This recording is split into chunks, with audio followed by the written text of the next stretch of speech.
Welcome back, everybody. Welcome back, Elite Business Live 2020, our final run of the day. We've got a really, really important conversation coming up on international hunger. I've been joined by a panda on stage. I mean, Chris, how keen is this? It's a panda with a lanyard, which is even better. It's got a great... Thanks, lovely to be here. No, well, thank you, Chris. It's I was going to say something nice about you, and I'm going to. I'm committed to that, but you sort of startled me. I feel like a Sigourney Weaver. No, it's good. Can I just say, I met Chris through the Great British Entrepreneur Awards, which I've been privileged to host since we launched it 7 years ago. And having been a shareholder in a lot of businesses, Friends Abroad, Pen Pals Online, we sold in 2008, Socks by Box, as was, latterly Sock Rush, shipping socks in boxes all over the world. Frankly, anyone who can start a business, get it out the door and acquire customers all over the world has my absolute respect. So if that's a journey you're on in the room today, and you're managing to do that with your head held high and with happy customers, frankly, I'm genuinely in awe of it. So before I even introduce Chris formally, can I just have a round of applause for what is being built in the room today? I think it's really, really, really important because I think there are so many reasons now not to stick your head out of the door in the morning, to say, we'll just stick to the knitting, we'll just stick to where we are. So with Cheeky Panda, you're going to hear a story. I'm not going to steal the punchline, but let me just say this, a box delivered to your door, no nonsense.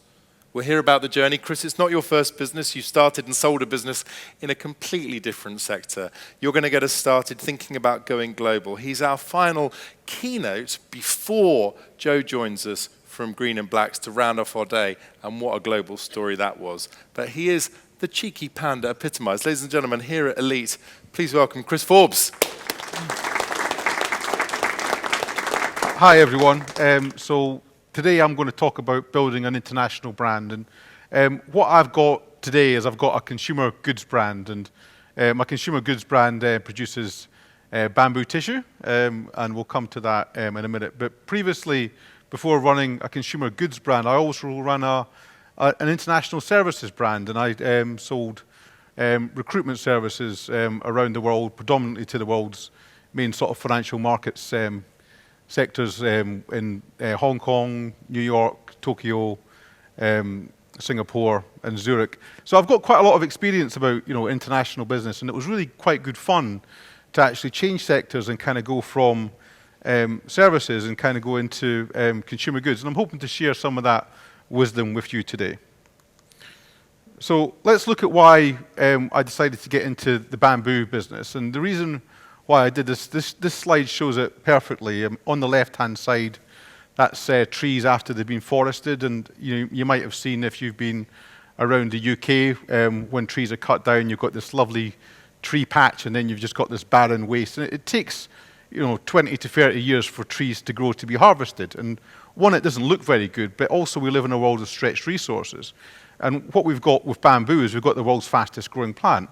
So that harvests every year. So why are we using stuff like on the left-hand side, which takes so long, when we can equally grow things at a much faster rate like bamboo? So that kind of created the concept, and it was my partner Julie in the picture here, along with our son Leo, that kind of brought the idea to me about, can we make it? And it's like, well, what's wrong with traditional paper? And it said, well, we'd only actually do this business if the quality was good enough. And that was a key thing. So for about sort of 6 months, we spent time in R&D, getting samples backwards and forwards. And actually went, do you know what? The quality of this fiber is really good. And you wouldn't notice the difference between, that to the premium paper. And it's like, well, okay, so now we've got a product that we can understand can compete with like the leading brands. Can we get it at the same price point? And this was back in 2015. So this was in a pre-Brexit world. So a pre-Brexit world, this pound sterling was trading against 150 against the dollar. So we looked at the maths and we thought, do you know what? There's just about enough margin in this business that we can make maybe 20, 25% after costs. And we thought, do you know what? This is actually worth a go. So we started off with creating a tissue product that we're not just like a one product wonder. And I think that as you get a brand, it can be very easy for someone to copy you if you've just got one line. as soon as you start to get like multiple lines, it becomes a lot harder. It also makes it a lot more attractive as a brand that you have actually different lines. And that's really why we started to hit internationalization. We actually picked up our first international client in 2017. And this is an example of one of our stands that we put together in 2018. So this is actually after we had a little bit more money. But the first stand that we put together was a 2x3 shell scheme. So I don't know if you've actually seen any of those, but you'd see them in quite a lot of exhibitions. And we did it at Natural Organic Show in Excel. And that's a gathering of lots of distributors and large retailers from around Europe. And they're coming there to look at, British brands, look at what's new, what's innovative. And we picked up a company called Bioplanet, which is part of the Correlink Group, and which is one of Belgium's largest supermarket chains. So even though we were still a relatively young company, just about 1 year old at that time, we just landed our first supermarket contract. And it's quite sort of an interesting journey that once you start to get one international client on board, it then becomes a lot easier to start to get 2 or 3. And one of the best ways that I've found to do this is through these shows. Now, they are an investment. They do cost money. I think our first show, we spent about £3,000 on it, and it was a bit of a risk because we were like, well, are we ever going to see that money back? Fortunately, because we felt we had the right products, we took the gamble and we picked up some decent-sized clients. And then, as you can see, the year later, in 2018, we went back with this much larger stand. And again, we've then picked up, even larger clients. So I want to fast forward to a little bit to where we are now, right? So we're now sold in over 25 countries around the world. And we were only started in 2016. And we only got our first international client in 2017. So 3 years later, we're now in 25 markets. And we're not in small markets. We're in France. We're listed with one of the big French supermarkets called Monoprix. We're in a couple of supermarkets in the Netherlands, Blokker and Ecoplaza, which was one of the largest, which was voted the world's best grocer. So what we're finding really innovative sort of chains that are kind of looking for different products. And in the tissue world, food gets disrupted all the time, but tissue hadn't really been disrupted for a long time. So that's one of the things that compelled me to come towards the business was, rather than just doing something that's just like a small twist of lemon on an existing theme, which is fine, but you do find yourself in a very competitive space to make it grinds a little bit. But when you have got something that's quite unique and looks very modern, then you can actually get quite a lot of market size quite quickly. And one of the things that I'm exceptionally excited about is that we've just about to launch into the US in April, and we're also going to launch into China as well. So we truly are taking this business global, and it's not just with the online retailers, we're also doing it with the large stores. And I always say when you've got a brand, it's always kind of like solving a problem, and it's like, why are you doing it? And a great example, in 2019, we had this program, The War on Plastics, and what it showed us was 90% of all baby wipes contain plastic in them, and people are flushing them down the sewers. They're going into our water systems, they're blocking the sewers, all the microplastics are then going back into the water. We're then drinking the water. And so that's like a massive problem. And it's kind of like, well, we can probably do better than that. So that's what we thought, we can actually create a bamboo wipe that doesn't have any plastic in it, is completely biodegradable, and is made of natural water as well. So that's what we did with this product. And this product in January won Product of the Year 2020, and that's some of my team members celebrating that. But that was the best-selling new product launch of 2019 in the wipes category. That beat Johnson & Johnson, that beat P&G, that beat Kimberly-Clark, and we're actually still a very young, small brand. So it does show you that like small businesses can actually go out and take on the big guys. And if it was 1980 or 1990, it would be extremely hard for a small business to go be able to challenge large brands. But because of how you've got these digital adoption curves and how we've got an information age and we've got like a sharing economy, it's actually, if you've got the right sort of thing, it can actually flow. You don't need to spend millions of pounds on marketing like you used to do. It's if you've got the right stuff, then it will actually break through. And if we looked at like tissue, for example, and you probably think that you've been using Andrex or you've been using Cushell or you've been using your supermarket so and you think, do you know what, there's nothing wrong with my toilet paper. Now, this is where the information age is really key to being able to really talk about your product. So this is the Ethical Consumer Survey, and we score twice as good than all the other tissue brands. But like own label stuff, it scores only a quarter of what we do. And you've got the major tissue companies chopping down large forests in Scandinavia and Canada, and they're turning around and say, "Don't worry, we're sustainable." But if they were so sustainable, then why does all the news come out about them chopping down the reindeer forests? And that's a classic example there with Cushell in 2018. So. But innovation is a wonderful journey. So when we start, sometimes you have to bootstrap stuff. Sometimes, it's not the perfect example, but you've got to start somewhere. Because if you were always looking for the final product, you would never get to the first product. So when we started our initial products, we started with them wrapped in plastic. And that was the only way we could do it because of the economies of scale. And then once we started to get larger, we were like, you know what? Everyone keeps telling us they don't like plastic on the tissue. They say they love the tissue. What can we do that's better? So what we did at the end of last year is we launched this brand new tissue, packs of 4. It looks absolutely beautiful in the flesh. Tissues. And again, this is the pocket tissues that we've created. This is in paper. No one's ever done that before, right? This is actually a genuinely original idea. But it's so simple. It's kind of like, well, why are we wrapping that in plastic? That doesn't need to be wrapped in plastic. So all you can do is you can look around you and you can see stuff every single day and you go, do you know what? That doesn't need to be like that. And most of the great ideas for me are born out of frustration about looking for something better rather than trying to copy something that's already in market. So I touched on a few earlier. We're in the Middle East. We're in Qatar. We're in Dubai. We're in Bahrain. We supply Carrefour throughout the UAE. And we sell lots in Ireland as well. Dunnes Stores is actually bigger than Tesco's in Ireland, and we are listed in every single one of their stores.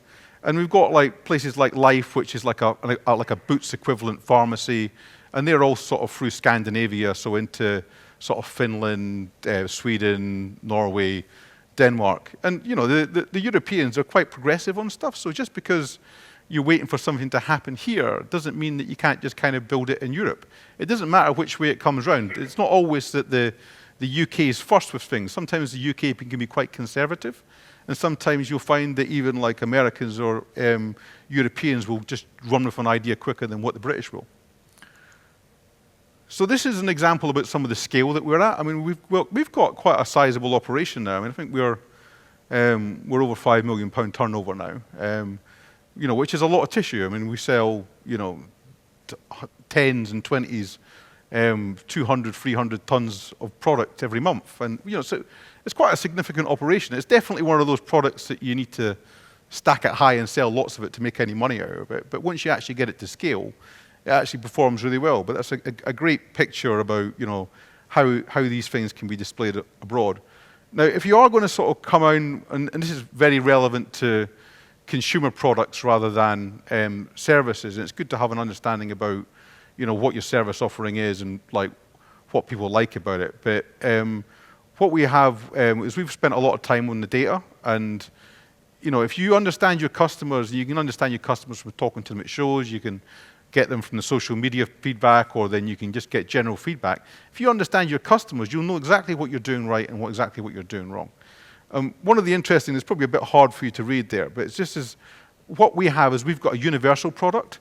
So it doesn't matter if it's a baby that's kind of like a newborn and it's using the baby wipes, or it doesn't matter if it's like someone that's 80-year-old. It doesn't matter if you're on a super yacht. It doesn't matter if you're in a council estate. It's actually, this is something that everybody uses every day. So it's really nice in its kind of universal appeal. And when we did this consumer survey, what it showed us is that we weren't a 1% brand. Now, to put it in context, the tissue market is a £200 billion a year category. But 50% of people said that they would switch from Kleenex to Cheeky Panda, which is like a massive amount. So we look at this business and we can go, do you know what?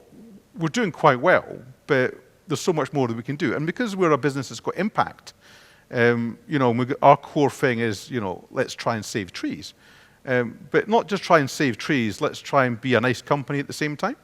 And it is actually possible that you can actually have green products, make money, and not trash the earth at the same time. Now, you've also got to look at like influencers. So if you're starting a business or you're at the very early stage, which I would have thought quite a lot of you are, or you might be in concept stages, is really to get that understanding about whether people want to buy it. And if they do want to buy it, where are they going to buy it from?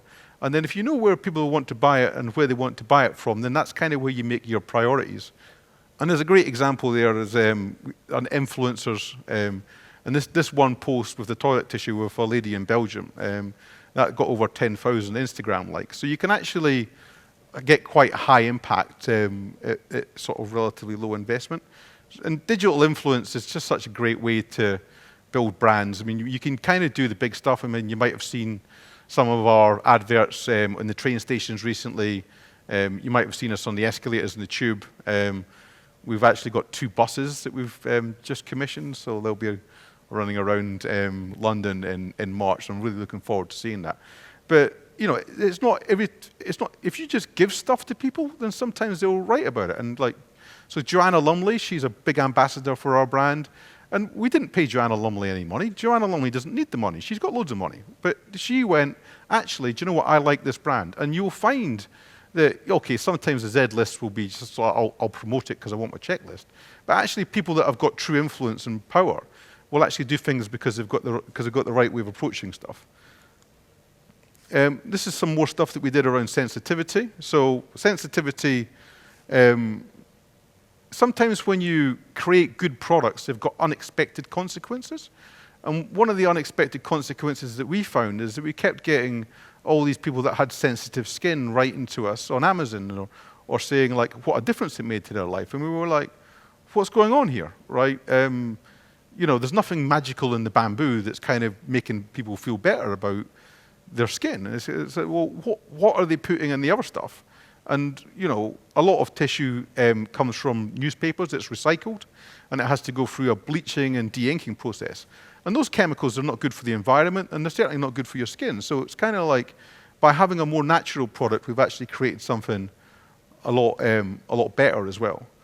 And, brand building, if you can do like a cookie cutter approach, is once you've started to build your brand within one market, then you can basically take the same approach and start to then deploy it internationally. And so we do quite a lot of TV stuff. We're starting to feature on a lot of the big TV programs just as props in the background.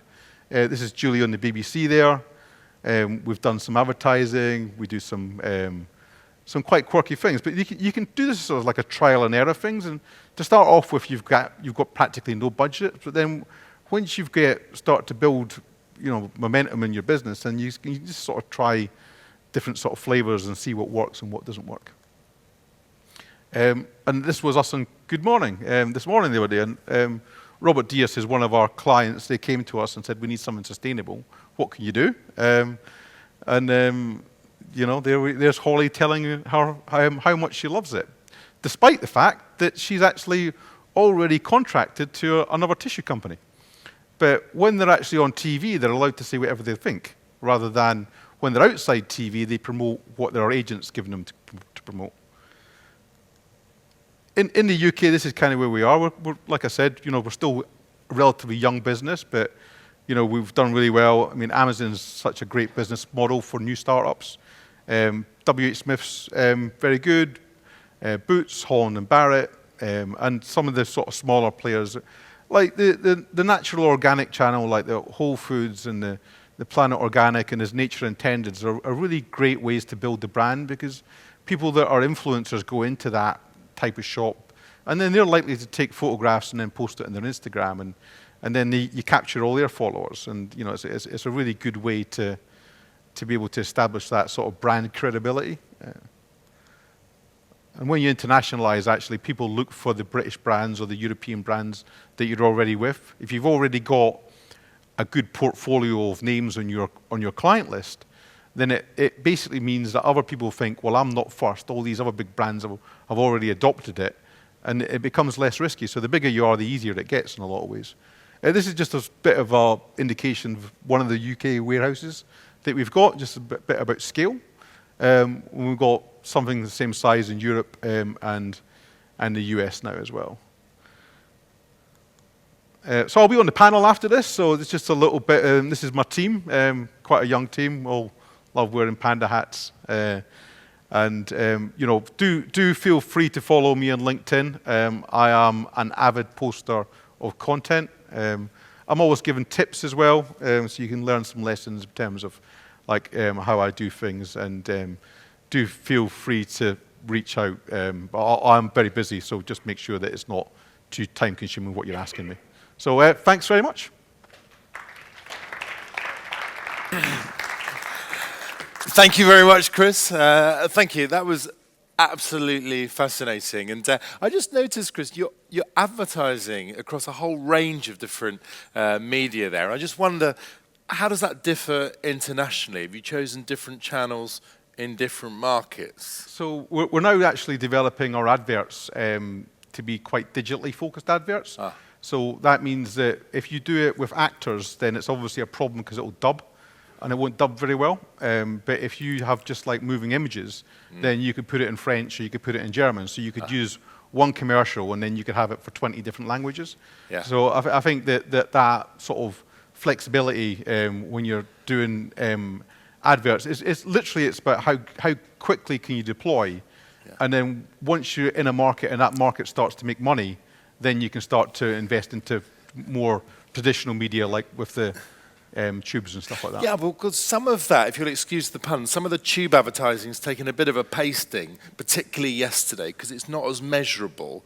So I just wonder why you're doing that. We do it because we get the feedback. So it's one of the most, out of all the medias that we use, it's the most commented on. Interesting. So we know by the fact that the consumer engagement is the highest of that medium, that it's actually demonstrating good ROI for us. Brilliant. And you think about it, like you get millions of people going through a tube every day, and they keep seeing the same thing. They're going to start to recognize the brand. 100%. Really interesting, different take on that. Let's hear it one more time for Chris Forbes. Thank you very much indeed.